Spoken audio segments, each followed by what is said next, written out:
Alright, ladies and gentlemen, I'm here on the show to talk about some NASCAR news, so let's get around to it here. So, get some stuff from Bob Parker. So, somebody asked Bob Parker about any news on Ty Dillon, where I thought he'd be full-time in the Call X16 car, but apparently there should be multiple drivers in it. He basically said, still waiting on Ty Dillon plans. The Call X16 will have multiple drivers, so it remains a possibility on any Ty Dillon plans. I don't know why they'd want Ty Dillon anyways. Maybe money. Maybe he'll bring money.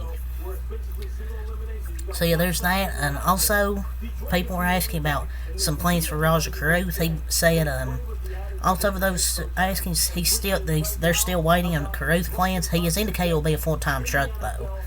And if anybody wondered about Brett Moffitt, if anybody asked about him, and it's still to be determined on plans for Brett Moffitt.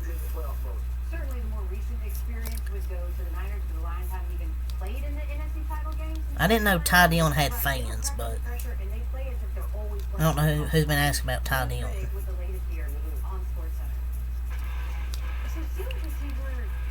I don't know where Roger's gonna go. It's gonna be a full-time truck though. And somebody asked him on any word from Matty D or Frankie Muniz, and it's still to be determined from what he can tell, and depending on Frankie Muniz. Does probably have nothing. It's a bit weird having me to be determined, and it's almost Christmas. It's lining up that we're going to have a bunch of news drop in January, just a month or so before the season. That was always just a rumor that Frankie Muniz was going to RSS Racing and Xfinity. That was always just a rumor. It was never confirmed. But yeah, there's a little bit of news there on Ty Dillon, Roger Carruth, and Brett Moffitt plans about Frankie Muniz and Benedetto from the GOAT, Bob Parker's. So, during driving the number 16 Chevrolet, A.J. Allmendinger will make his 11th start at the Great American Race on February 18th, 2024. So, A.J. Allmendinger will drive the number 16 Cup car at Daytona in the 500. And Allmendinger's going to drive it, which appears to will be a mix of drivers. So I'd rather see a full-time driver in the 16, even if it's Ty Dillon. It's kind of a bit underwhelming as it takes a car out of contention for a driver's championship. But I mean, at least Ty Dillon's not in it, so I guess that's a positive. I know AJ doesn't like this type of racing, but he's silently good at it, so I'm glad to see him in the 500 next year. I mean, he's a solid super speedway racer. I know he hates it, but it's still fun to watch. So, Anthony Alfredo will drive the Beard Motorsports number 62 Cup car for the Daytona 500 and the first Talladega race. Well, it's going to be a single car spin or in the big one confirmed. I think Beard really said they don't want to associate with Austin Hill and RCR. Or actually, I think he's going to drive the second Daytona race and second Talladega race, probably. Which could be a possibility. I'm not saying to say that's confirmed or not, but that could definitely be a possibility. Or maybe they just don't want to associate with him at all. But I mean, Alfredo does drive for Our Motorsports, which is an RCR affiliate, so yeah, no Austin Hill. Might be for those super speedway races, I assume. And so that's probably be like 5 to 7 open cars at Daytona, which would be like McLeod, David Reagan, Alfredo confirmed, Johnson, and expected, and Herbst is trying to put a deal together, which was at Front Row Motorsports last year, which would make 5 and there's some to be determined on the money team. NY Racing, Colic also set no plans for a third car.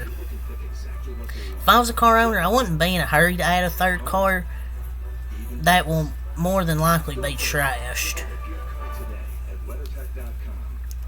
So yeah, those are so those are like 5 to 7 open cars, at least as of now. And 2311 Racing doesn't have any plans to do a third Cup car, at least for Daytona. I mean, they could do one, but I don't think so. And RCR's not going to have a, and so Bob was asked, is RCR a possibility for Hill? They're not expecting a third RCR car at the moment for the 500. That'd be surprising, Austin Hill not being in the 500.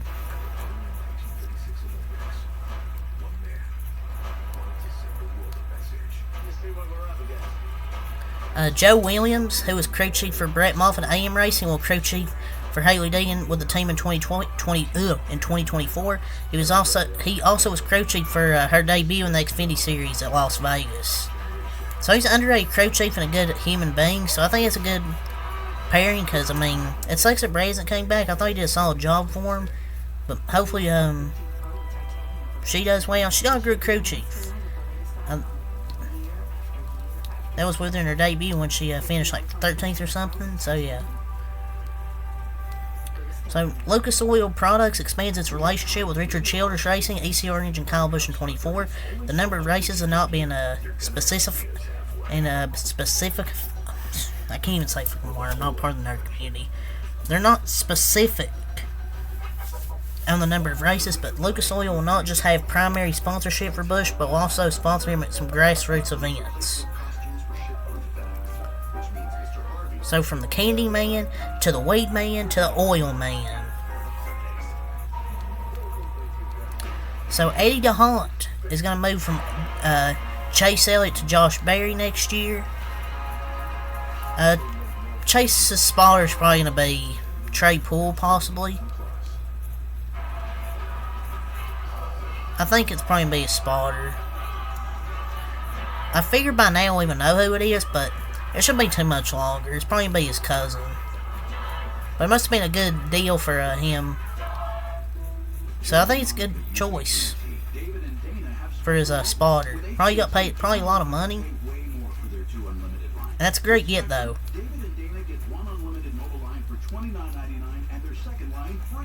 So Blaine Perkins is going to run a full schedule with RSS Racing in 2024. He'll be with them full time. Kid must bring tons of money because he's going to destroy a lot of equipment.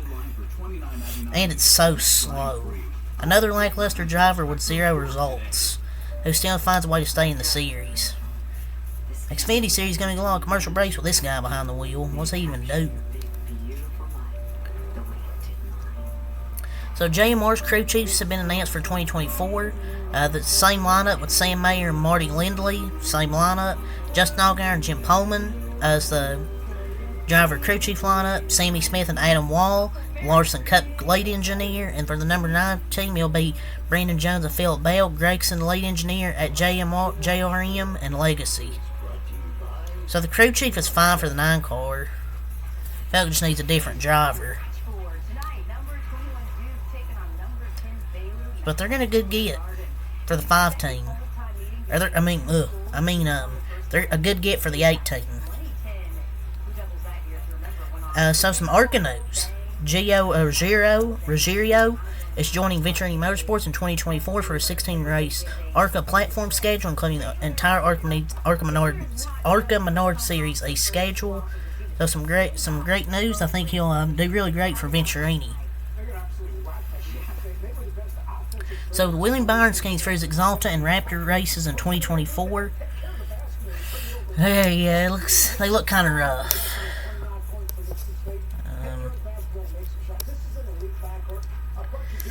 I don't know how to feel about it. I really don't. I don't know. I don't like these, to be honest. Both these don't look good. I'm not digging this Raptor car. They had this stupid black square around the Exalta logo.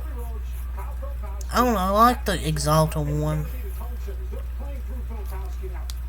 I just like this car mostly. I wish they should just keep this car, because it's better than these two. This is the worst pair of paint schemes I've seen in a while.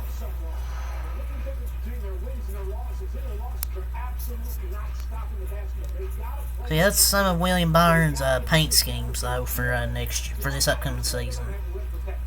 Both suck. So this will be Chase Elliott's scheme for quite a few races this year. The Unifirst, kind of like green white car with the black number. He'll be running at Richmond in March, Martinsville in April, Darlington in May, Kansas at September, and then the Charlotte Road Course. So pretty much the same Unifirst car the last few years they've had. I mean, if it ain't broke, don't fix it. I feel like it looks solid.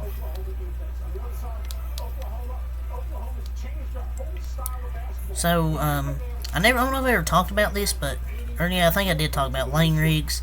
I don't know if I ever did, but if I didn't, I'll talk about it now. Lane Riggs is going to drive the Front Row Motorsports number 38 truck full-time in 2024. He has a multi-year deal with FRM. Dylan Capello will move from lead engineer to crew chief, and Chris Lawson goes from the crew chief to consultant role. I don't know if I ever talked about it, but I think that's a really underrated move. So he can make a deep playoff run, because I think he's the real deal. He had some. That's the most massive W of the off season, because he had a really good, really underrated truck season in the few races that he did. I'm not gonna say maybe it's too far so he can make a deep playoff run, but hey, the Front Row 38 truck's really good. So this is Chase Elliott's scheme for the Atlanta 1 and the Richmond 2 race. Second Richmond race and the first Texas race. It kind of reminds me of Tony Stewart's 08 Home Depot scheme. It kind of gives like a Tony Stewart vibe scheme. I don't know why. Some of this stuff's from a few days ago where I haven't done any NASCAR news in like a few days, but Bob said this. I'm a little surprised considering races were so day, but NASCAR will require Shane Van Gisbergen to do the ARCA race at Daytona in order to do the Xfinity race. Gives him another practice and can also do the testing for ARCA and the race. Why? So he'll know what a super speedway wreck feels like before getting to another race same day? Like, come on.